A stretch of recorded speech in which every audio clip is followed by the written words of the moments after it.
cidade do nosso Deus, seu santo monte, a alegria de toda a terra.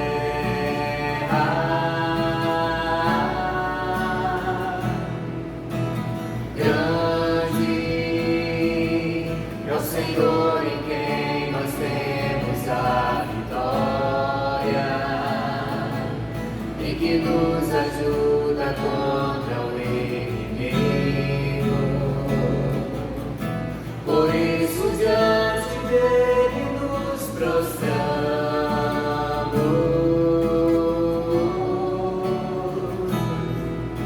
queremos o teu nome engrandecer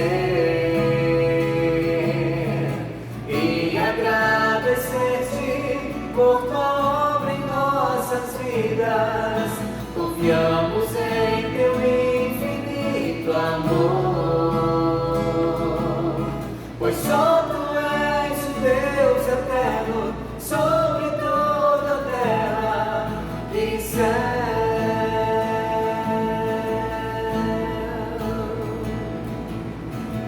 Grande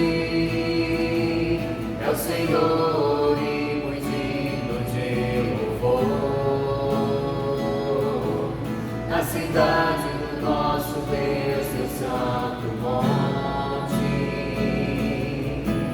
a alegria de toda a terra.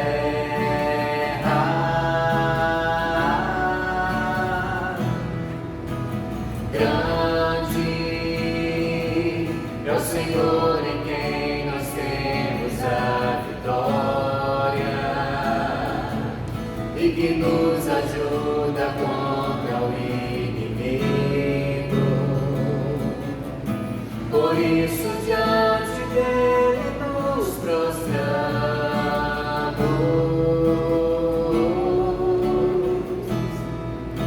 queremos o teu nome engrandecer e agradecer-te por tua obra em nossas vidas. Confiamos em teu infinito amor, pois só tu és o Deus eterno sobre toda a terra e céu.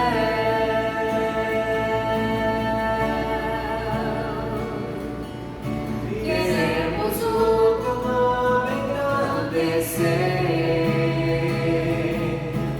e agradecer-te por tua obra em nossas vidas. Confiamos em teu infinito amor, pois só tu és o Deus eterno sobre toda a terra e céu.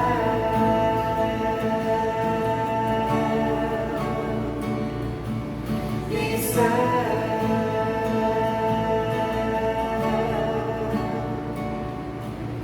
E céu.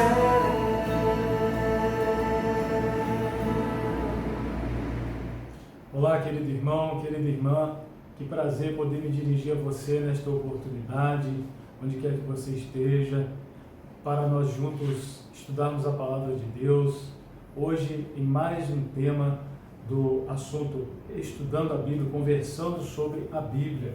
Eu queria te convidar para que você lesse comigo um texto que está em Lucas, capítulo 10, os versículos 38 ao 42.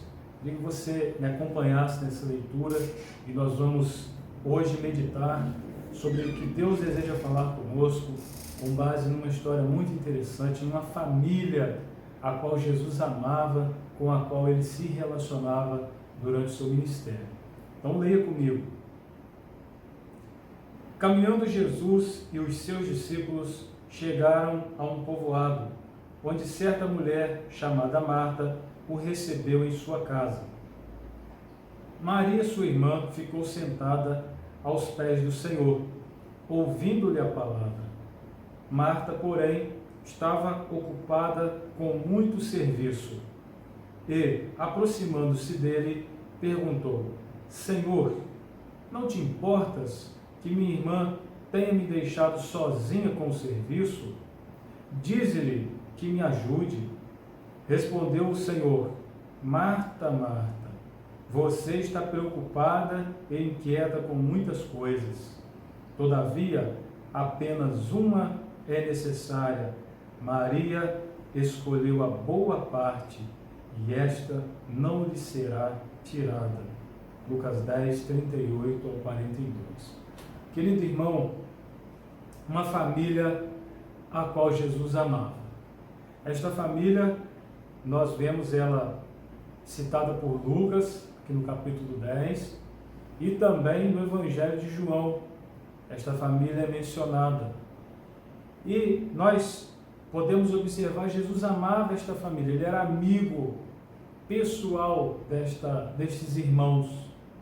Nós não sabemos, porém tudo indica que eles talvez vivessem apenas só os irmãos. Talvez, por certo, os pais já fossem falecidos, eles possivelmente eram solteiros e viviam ali, aqueles 3 irmãos em harmonia. Pelo menos é isso que nós entendemos dos textos em que eles são citados. Jesus era amigo desses irmãos. Um amigo verdadeiro, ele vai à casa do outro. Então, nós observamos isso. Jesus algumas vezes passava na casa daqueles irmãos. E no Evangelho de João, nós vamos encontrar que eles moravam num povoado próximo de Jerusalém, bem próximo, cerca de 3 quilômetros próximo de Jerusalém. Era praticamente um bairro de Jerusalém, onde eles moravam. E Jesus, sempre que podia, ao longo do seu ministério, passava ali na casa daqueles irmãos. Nós não sabemos ao certo como se deu o início desta amizade. O fato é que Jesus era amigo deles. Meus queridos irmãos, o texto sagrado vai nos dizer, vai nos falar dessas 2 irmãs. E aqui em Lucas não é citado Lázaro. O texto aqui, ele só fala das 2 irmãs. E é muito interessante nós pensarmos sobre essas irmãs, como elas eram diferentes. Eu sei que possivelmente você já ouviu essa história, já leu, você conhece essa história de Marta e Maria, e nós temos, talvez somos levados a pensar que Jesus talvez tenha sido injusto com Maria, talvez a gente possa ter injusto com Marta, a gente pode talvez ter essa impressão equivocada ao ler o texto de forma superficial, mas quando nós lemos o texto e analisamos os seus detalhes, nós vamos entender a resposta de Jesus para Marta. E esse texto ele vai nos trazer muitas coisas interessantes, amados irmãos, muitas verdades práticas para a nossa vida. E nós observamos que eram irmãs muito diferentes. É só você prestar atenção nos detalhes, você vai observar. Elas eram diferentes. Não é assim na casa das pessoas? Quantas vezes nós ouvimos as pessoas dizendo isso, principalmente os pais de mais de um filho, e eles dizem que são completamente diferentes, os filhos são diferentes, um é diferente do outro, não é verdade? Você que é pai, que é mãe, e você tem mais de um filho, não é verdade isso? Cada um é de um jeito, cada um é de um temperamento. É impressionante isso. Filhos da mesma mãe, do mesmo pai, com temperamentos totalmente diferentes. É ou não é verdade? Pois assim nós vemos na palavra de Deus em relação a essas 2 irmãs. É muito interessante nós constatarmos isso na palavra de Deus. Meus irmãos, a Bíblia ela vai nos dizer, por exemplo, de Marta, quando nós analisamos os detalhes, nós vamos ver que Marta era a líder da casa. Possivelmente Lázaro tivesse ali o mesmo comportamento, o mesmo temperamento de sua irmã Maria, mas Marta era a líder. E nós temos diversas evidências disso. Ela Poderíamos até comparar um pouco com o apóstolo Pedro, aquele que tinha iniciativa, aquele que falava. Marta, por exemplo, esse texto vai nos dizer, preste atenção no detalhe, quem recebeu Jesus em casa foi Marta. Então, ela demonstrou ali sua hospitalidade, porque no versículo 38 nós lemos isso. Marta o recebeu em sua casa. Foi Marta quem recebeu Jesus. Quem sabe o contato inicial do Senhor com aqueles irmãos tenha sido através de Marta.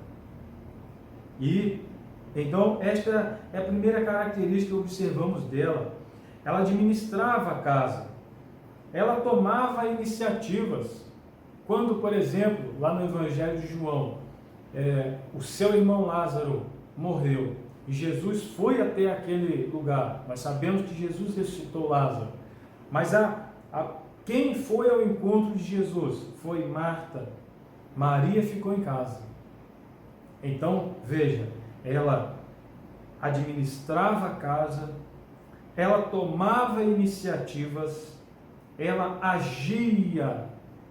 Marta era o tipo de pessoa que agia. Eu fico imaginando aquela mulher ali cheia de afazeres, que não sabia parar, que não sabia descansar, com muitas atividades, com muitas tarefas. E então, e ela demonstra isso aqui. Podemos também falar de Marta, tinha um pensamento mais racional. Por exemplo, quando Jesus chegou diante do túmulo de Lázaro e ele mandou tirar a pedra, foi Marta quem interpelou o Senhor Jesus e disse: Senhor, já cheira mal. Ela não é um pensamento racional. Nós sabemos que ela ali estava diante do autor da vida, mas humanamente falando, ela apresentou um pensamento racional. Ora, se a pedra fosse removida, lá dentro estava um defunto há 4 dias, já estava em decomposição. Então, isso é só para exemplificar que Marta tinha esse pensamento mais racional, mais ligado à razão. E tem muitas pessoas assim, não é verdade? Pessoas práticas, pessoas que usam a razão, que analisam as coisas com base na razão e não na emoção. Essa era Marta. Vejam. E Maria? Maria, ela é o oposto de tudo isso. Nós poderíamos falar que Maria, ela tinha muito mais sensibilidade. Era aquela personalidade sensível, de sensibilidade afetiva. Outra coisa, ela tinha desapego às coisas materiais. Por exemplo, lá no Evangelho de João, nós observamos que ela pegou um perfume muito caro. A Bíblia vai dizer, João ele vai dizer que era um perfume caro, e ela derrama aos pés de Jesus. E aí, nós vamos inclusive encontrar que ela foi, aquela atitude dela, por exemplo, ela foi criticada por Judas, o discípulo que haveria de trair a Jesus, porque Judas também, utilizando um pensamento racional, ele disse: para que esse desperdício? Poderia vender esse perfume e dar o dinheiro aos pobres. Mas o que nós queremos destacar é esse desapego de Maria às coisas materiais, porque do ponto de vista humano, racional, ela estava desperdiçando muito dinheiro, mas ela o fez simplesmente por amor a Jesus Cristo. Então, isso concorda com, como nós dissemos, esta sensibilidade dela. Era uma pessoa sensível às coisas espirituais. Então, Maria, por exemplo, eu imagino, era aquela pessoa que, diante de um quadro, ela pararia por um bom tempo, admirando.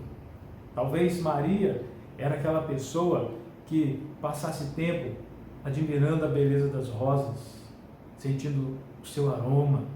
Era esse tipo de pessoa, Maria. também era emotiva. Olha que interessante, irmãos. Maria, por exemplo, quando ainda eu faço referência ao episódio da morte de Lázaro e a sua ressurreição, nós vamos encontrar quando Jesus ele chega na casa, aparentemente atrasado, é Marta que vai ao seu encontro, porém Maria vai após. E aí nós vamos observar que quem Jesus diz que viu chorando foi Maria. Em momento algum nós vemos que Marta estava chorando. É Maria quem chora. E Jesus, ao ver Maria chorando, ele também chora. Então podemos afirmar, ela era emotiva, tinha uma sensibilidade enorme e desapego às coisas materiais.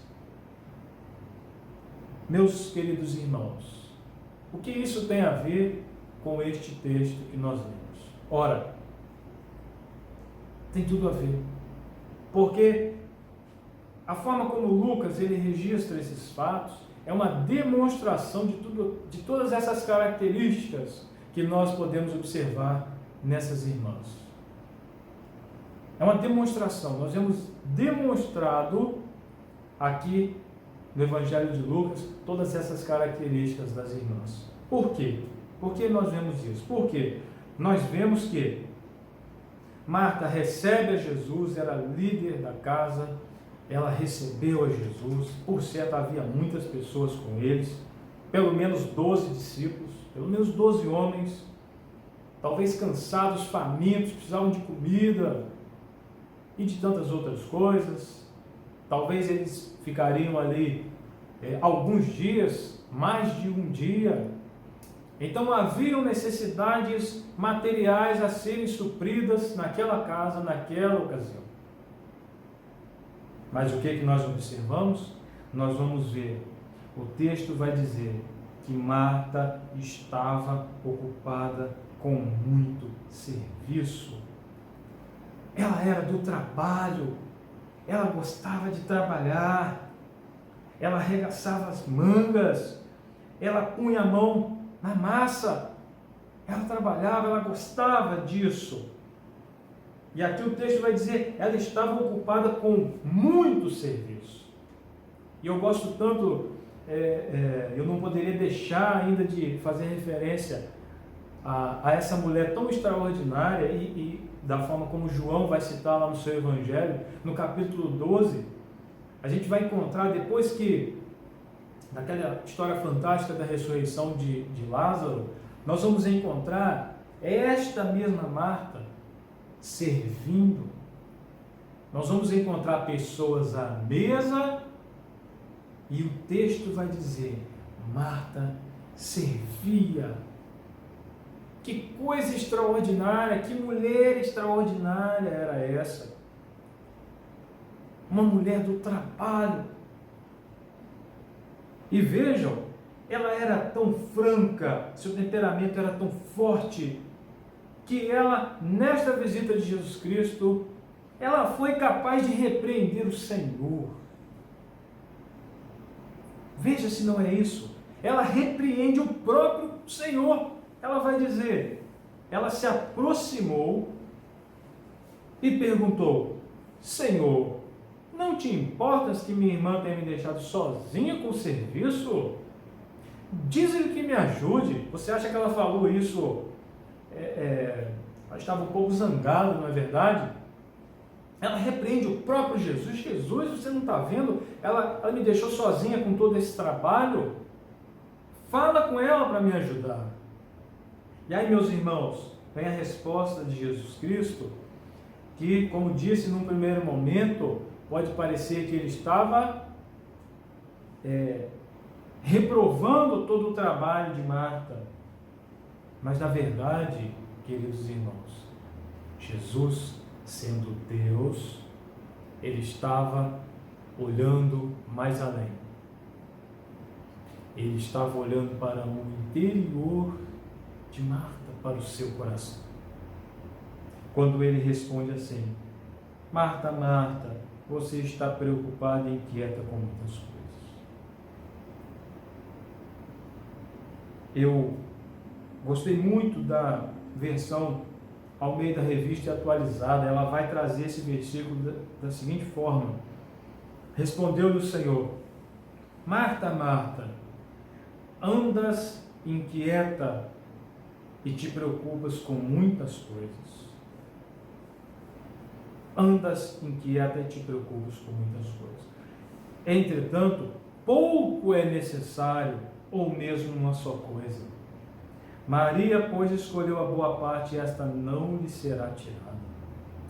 Ou seja, quando Jesus ele vai dizer, andas inquieta, ou seja, é um estado de espírito. Então, quando nós analisamos o texto de uma forma mais cuidadosa, nós vamos perceber que Jesus está fazendo uma observação acerca do coração, do interior, do estado de alma, de espírito de Marta, porque ele estava vendo, ela estava inquieta, ela estava preocupada. Meus queridos irmãos, Jesus não condenou o trabalho de Marta, até porque ele era totalmente necessário. E por que ela fazia? Ela estava ali fazendo o trabalho porque ela era líder.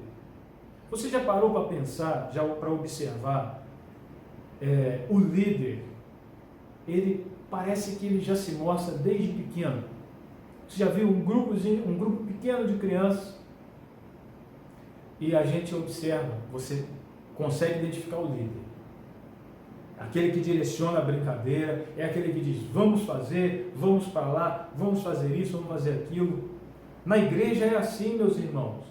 Em qualquer lugar é assim, em qualquer agrupamento é assim, você vai ter o líder nato. Você vai ter aquela pessoa que é ele que toma a frente, é ele que diz o que fazer, é ele que muitas vezes pega e põe a mão na massa. Você observou na igreja como que é assim? Você tem gente na igreja que você não consegue imaginar ele sem estar totalmente envolvido no trabalho. Ele é líder, ele é racional, ele pensa, ele calcula, ele dá respostas, é líder. Marta era esse tipo de pessoa. Mas Jesus vai dizer, Marta, você está preocupada. Eu pergunto para você, querido irmão, querida irmã, como você tem andado? Como é que está seu coração? Você está conseguindo dormir bem? E é, de fato, muito propício falar sobre isso, esses momentos tão difíceis que nós estamos vivendo. Que a ansiedade tem acometido todos nós. Todos nós estamos ansiosos, preocupados, talvez em maior ou menor grau. O fato é, todos estamos ansiosos. Como você tem andado? Como é que está o seu coração? O que está te afligindo? Muitas coisas podem nos inquietar. Olha o que Jesus fala com ela. Jesus vai dizer, você anda inquieta e você se preocupa com muitas coisas. Muitas coisas. Nós podemos nos preocupar com tanta coisa, gente. Tanta coisa que pode tirar a nossa paz. E eu trouxe aqui alguns poucos exemplos, mas apenas para mostrar isso, coisas que podem tirar nossa paz e nos tornar ansiosos e preocupados. Excesso de trabalho é uma delas. Quantas pessoas viciadas em trabalho, Ele trabalha, ele trabalha, ele trabalha e vive para aquilo, ele não tira férias, não descansa. Quantas pessoas a gente conhece, não para nem um minuto, ele não consegue parar, não consegue delegar funções, nem em casa, nem no trabalho, na empresa, na repartição pública, no departamento. Ele não sabe delegar, ele não tem hora para parar. E é interessante até mesmo nesse momento que vivemos, em que muitas pessoas estão trabalhando em casa, o chamado home office. Aí o desafio é maior para essas pessoas, porque está em casa. Como controlar o tempo, como saber separar as coisas. Excesso de trabalho tem preocupado muitas pessoas. Problemas familiares, problemas com filhos, com parentes, o desemprego que assombra tantos lares. E também pensamentos, pensamentos. E aí, em pensamentos, podemos falar das preocupações. É exatamente isso. Preocupação, a palavra quer dizer exatamente isso. É se ocupar antes de alguma coisa. Já parou para pensar isso? O que é a preocupação? Você ocupa a sua mente com coisas que ainda não aconteceram. Então, coisas que a gente se pega pensando e que nos afligem, mas que na verdade não existem. Ou pelo menos só existem nos nossos pensamentos. Queridos irmãos, Jesus, Ele corrige Marta aqui, mas é uma característica do Senhor ensinar contra a preocupação. Nós vamos encontrar isso, por exemplo, em Mateus capítulo 6, versículo 25 a 34. Por exemplo, em Mateus 6, 34, Jesus disse: portanto, não se preocupem com o amanhã, pois o amanhã se preocupará consigo mesmo, basta cada dia o seu próprio mal. E é interessante observar que este mal, ele vai afligir ricos e pobres. Por quê? O pobre, ou menos favorecido, poderá ficar preocupado com a sua subsistência, que ele vai comer amanhã. Mas o rico também, porque infelizmente há muitas pessoas presas no dinheiro. Sim, presas. Pessoas cujo objetivo na vida é ganhar sempre mais. Nunca desfrutam do dinheiro. Nunca desfrutam. Mas trabalham até a morte para adquirir cada vez mais dinheiro. Preocupação. Preocupam suas mentes, ocupam as suas mentes com antecedência com relação a isso. E é muito triste ver pessoas escravizadas pelo dinheiro. É muito triste. Jesus vai dizer também em Lucas 12, 29, não busquem ansiosamente o que hão de comer ou beber, não se preocupem com isso. Veja, Jesus está condenando novamente a ansiedade. Não é uma condenação simplesmente da busca, porque ele bem sabe que nós precisamos comer, beber, vestir, temos nossas necessidades. Não é uma condenação da busca, é uma condenação da busca com ansiedade. Quantas pessoas não têm nem mais unhas direito, ele rói a unha. É tão ansioso que ele fica ali roendo a unha, suas unhas. Meus irmãos, Jesus condena a ansiedade, a preocupação. Nós precisamos pensar no exemplo dessas irmãs. Veja, Maria, ela parou, ela deu um tempo. Então, nós podemos pensar o seguinte: quando Jesus não estava ali, Marta e Maria estavam trabalhando. Tanto é que ela diz para Jesus: Senhor, não te incomodas, não te importas que a minha irmã me deixou sozinha?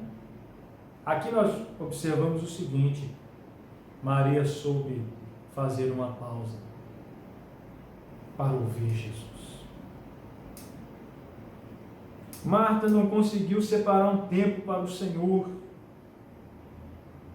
Aqui nós vemos nesse texto, primeiramente, Maria, ela parou, ela fez uma pausa nas suas atividades para ouvir o Senhor. É preciso parar, amados irmãos, e veja se acontece com você desde que nós nos levantamos. Se nós não vigiarmos, nós começamos o dia, nós não oramos, não lemos a Bíblia, nós iniciamos as nossas atividades, nossos afazeres, nós vamos lembrar talvez de orar aquela oração, breve oração, antes de nos alimentarmos, antes de dormirmos, e às vezes atravessamos dias neste mundo mau, sem separar um tempo a sós com o Senhor. Em um dia de 24 horas, nós não temos 10 minutos para Deus. É ou não é verdade? E eu estou falando isso para mim, para todos nós. Precisamos parar para ouvir o Senhor. E mais, precisamos fazer silêncio para ouvi-lo. Não é simplesmente parar e ler a Bíblia de forma mecânica e ali com o pensamento em outro lugar, talvez nas notícias, nas redes sociais. É silenciar a mente mesmo. É fazer silêncio não só de palavras, mas silenciar nossa mente. Deixa eu te falar, isso é um grande desafio. Você já parou para tentar quietar a sua mente?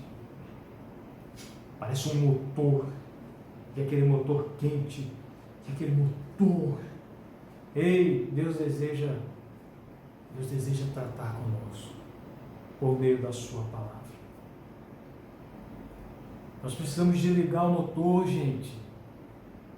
Esse mundo frenético, tanta notícia ruim, tanta coisa ruim que bate à nossa porta.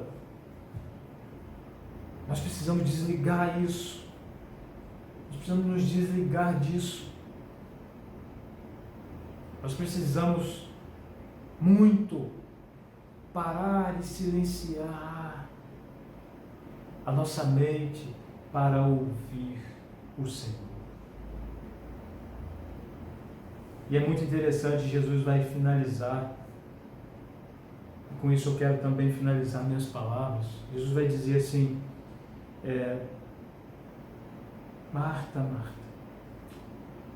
pouco é necessário, ou mesmo uma só coisa. E aí fica a pergunta para mim e a sua reflexão: o que realmente é importante? O que realmente importa? O que realmente é necessário? O que realmente importa? Jesus mesmo vai dizer: pouco é necessário. Eu nunca vou me esquecer de uma reportagem que eu assisti, em que uma mulher no seu leito de morte, talvez você já me ouviu falar isso, ela foi perguntada pelo repórter: o que você faria se pudesse voltar atrás? Se você pudesse voltar no tempo, o que você faria? O que você faria que você não fez? E ela respondeu assim: eu iria a todas as festinhas da escola das minhas crianças. Aí deram para ela de comer uma feijoada, ela teve vontade de comer feijoada. E eu nunca vou me esquecer daquela jovem senhora comendo aquela iguaria com tanta vontade, com tanto prazer. E ela disse o seguinte: as coisas mais simples da vida são as melhores. Poucos dias depois ela partiu desse mundo. Meus irmãos, nós precisamos desesperadamente nos voltar para o que Jesus ensinou. E não é fácil. Não é fácil. Mas Jesus, ele vai ensinar isso, ele vai falar o pouco é necessário. Você já parou para pensar? E nós ouvimos domingo o sermão do nosso pastor sobre felicidade, que coisa extraordinária, que independe das circunstâncias. Jesus vai na contramão do mundo com relação à felicidade. E é isso mesmo. Para Jesus as coisas, poucas coisas realmente importam. E nesse sentido fica a pergunta: será que realmente bens materiais são tão importantes assim? Pois para Jesus não são. Porque Jesus mesmo vai dizer, lá em Mateus 6,25, como que respondendo a essa indagação, o que é então necessário? O que importa? Aí Jesus vai dizer assim, Mateus 6,25, não é a vida mais importante do que a comida e o corpo mais importante do que a roupa? Então o próprio Jesus, ele responde isso. O que realmente importa? A vida é mais importante que a comida. Deixa eu te fazer uma pergunta. Quanto vale o abraço de um filho? Quanto vale o sorriso de uma criança? É possível mensurar, valorar isso em termos materiais? Eu sei que você sabe que não é possível. O que realmente importa, Jesus pergunta para nós hoje. Que nós possamos tomar como exemplo esse texto. Nós precisamos de pessoas com as mãos de Marta e o coração de Maria. Nós precisamos do equilíbrio entre a contemplação e a ação. Que o Senhor nos ilumine para isso. E eu tenho certeza que a nossa vida, fazendo isso, ela será cheia de felicidade. A verdadeira e plena felicidade. Deus abençoe a sua vida e a sua família. Até breve, se Deus nos permitir.